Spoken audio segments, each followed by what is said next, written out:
Celebrations of championships are fun, and they almost always get out of hand. I was reading about how the debate in Philadelphia for the Eagles parade was whether they would grease the light poles so that people wouldn't climb up them and then fall off and get hurt. When something is successful, everybody comes together and there's a huge community. But when there's failure, there's no parade. Failure is a lonely place, and it feels like everyone has forgotten you when you fail.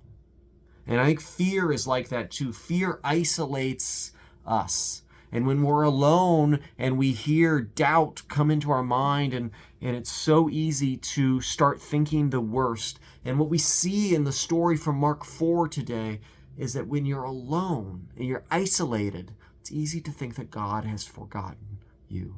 There's not a community around you to remind you of how God is with us even in the midst of storms. And so we see the disciples, they set out in this boat at night, and there's a storm that comes up. And it's interesting that early on in the passage, Mark says there are other boats around, but there in the heart of the storm, there's only the one boat. Where have the others gone? They're scattered.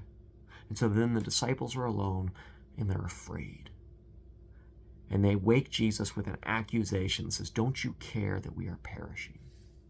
Their fear has overruled their faith, and they're speaking out of a place of fear. And so Jesus then asks them where their faith is. And so the story is meant to teach us it's okay to be afraid, but don't let fear guide our decisions. Don't let fear lead us away from faith.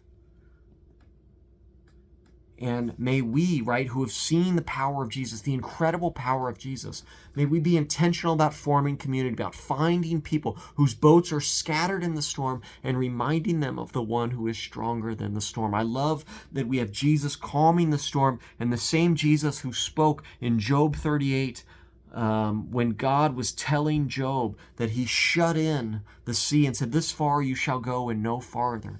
Jesus has authority over every storm we will face. So let us find comfort and grace in that truth and rest on that, and let that remind us and remind one another when we intentionally form community in times of fear, so that our fear doesn't lead us away from faith.